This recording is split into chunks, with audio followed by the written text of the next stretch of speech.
नमस्कार दोस्तों, स्वागत है आप सभी का कृष्णा क्लासेस में। तो दोस्तों, आपको वीडियो पसंद आए तो लाइक करें दोस्तों, और सब्सक्राइब चैनल को जरूर करें। ज़्यादा से ज़्यादा इस वीडियो को शेयर करें क्योंकि ये महत्वपूर्ण जानकारी है दोस्तों।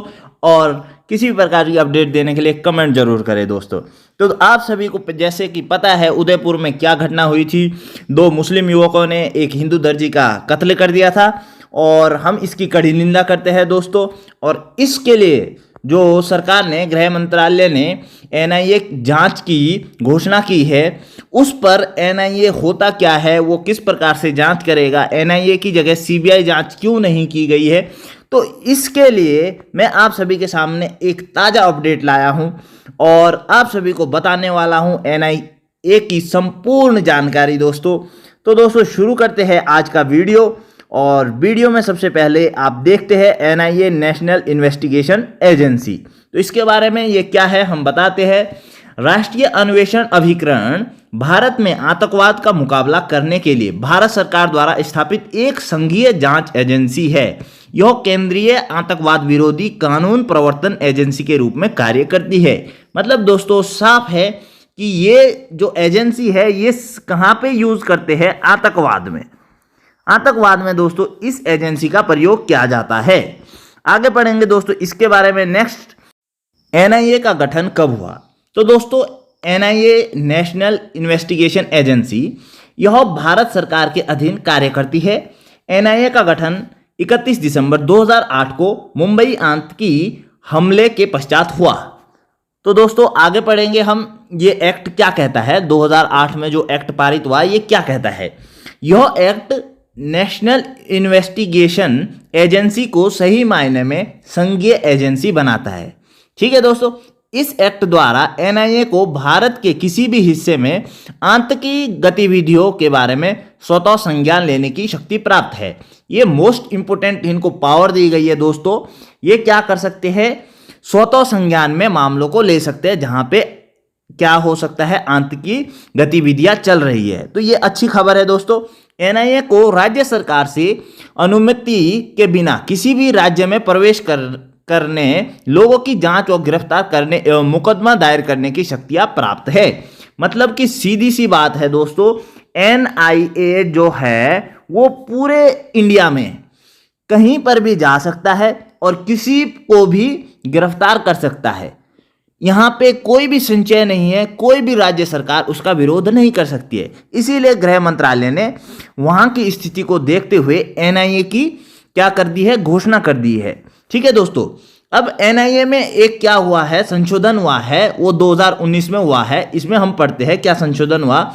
इस एक्ट के तहत सेंट्रल गवर्नमेंट एनआईए ट्रायल के लिए सेशन कोर्ट को स्पेशल कोर्ट में नामित कर सकता है।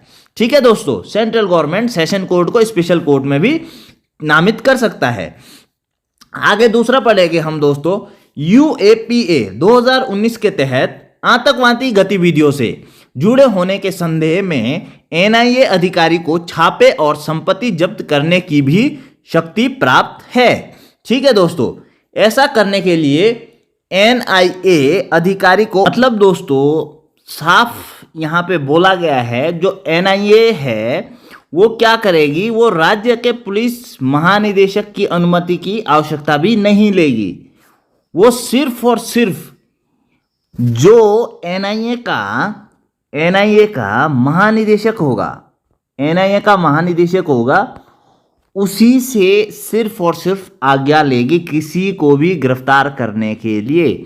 एनआईए कभी भी किसी अन्य राज्य से या किसी भी राज्य के पुलिस महानिदेशक से अनुमति नहीं लेता है। आतंकी संगठन पर ये कार्यवाही करता है और ये बिना किसी मामलों के, मतलब कि आप बता देता हूं कि सरकार की ओर से या अन्य किसी के उससे भी ये किसी भी देश में बिना अनुमति के जा सकते हैं और वहां पर कार्यवाही कर सकते हैं अपने देश के खिलाफ जिसने ऐसा कार्य किया होगा। ये सिर्फ और सिर्फ आतंकवादियों से निपटने में कार्य करता है। ये देखिए यहाँ पे एनआईए के कार्य भारत में होने वाली आतंकवादी गतिविधियों पर नजर रखना और उनकी जांच करना, भारत में आतंकवादी हमलों, घटनाओं को रोकना, आतंकवाद को रोकना और खत्म करना है। सीधी सी बात है, आतंकवादियों की खैर नहीं है एनआईए के होते हुए। एनआईए में भर्ती कैसे हो? अब कोई भी व्यक्ति सोच रहा होगा कि भाई हम भी आतंकवाद को नष्ट करना चाहते हैं, आतंकवाद खत्म करना चाहते हैं, तो आपके पास बहुत अच्छा ऑप्शन है। आप देश की सेवा करते हुए एनआईए में जाके आतंकवाद को खत्म कर सकते हैं। एनआईए विभाग में शामिल होने के लिए आपको कर्मचारी चयन आयोग, कहाँ पे? कर्मचारी चयन आयोग एसएससी पे द्वारा आयोजित सीजीएल परीक्षा, कौन सी वाली? सीजीएल भी, जो किस पे, कौन सी लेवल की हो? ग्रेजुएट लेवल की, ठीक है। ग्रेजुएट लेवल की स्नातक जो परीक्षा होती है उसको पास करना होगा और आपको सीजीएल परीक्षा के सभी 4 स्तर, जो सीजीएल में 4 स्तर होते हैं, सभी 4 स्तरों को पास करना होगा। फिर आप एक चिकित्सा या शारीरिक परीक्षण से गुजरते हैं। आपका क्या लिया जाएगा? फिजिकल टेस्ट लिया जाएगा कि आप सक्षम है लड़ाई करने या किसी भी प्रकार की आतंकियों से दोस्तों सामना करना है, तो दिक्कतें कुछ भी आ सकती है।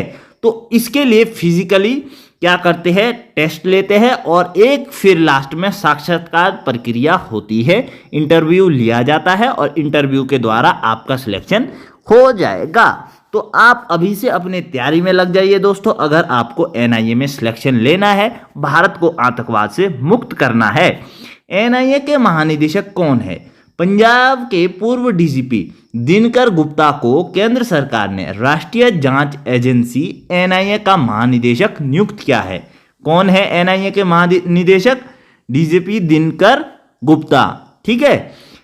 कार्मिक मंत्रालय द्वारा जारी एक आदेश में यह जानकारी दी गई। पंजाब कैडर के 1987 बैच के आईपीएस अधिकारी दिनकर गुप्ता 31 मार्च 2024 तक इस पद पर रहेंगे। दोस्तों, जो एनआईए है आपको मैं बता देता हूं, वो किसी भी प्रकार की आतंकी गतिविधियों को नहीं बढ़ने देगा भारत में, और केंद्र सरकार इसके लिए संपूर्ण रूप से तैयार है। और एनआईए की सहायता से आतंकी, अगर ये साजिश होगी, उदयपुर की जो ये साजिश आतंकी होगी, तो इसको नष्ट कर देगा। हमें अपनी सेना पर गर्व है और अपने जो सेना के देश सेवक है उन पर भी गर्व है, जो इस प्रकार की अगर आशंका भी है, आशंकाओं पर भी त्वरित कार्रवाई कर रहा है। उनको दिल्ली लेके गए हैं और उनसे जांच पूछताछ सब कुछ चल रही है दोस्तों। और अगर आपको ये इन्फॉर्मेशन पसंद आई हो तो प्लीज़ दोस्तों चैनल को सब्सक्राइब करें। आज के लिए इतना ही दोस्तों। सतर्क रहे, सावधान रहे, अपना ध्यान रखें, अपनों का ध्यान रखें। जय हिंद दोस्तों।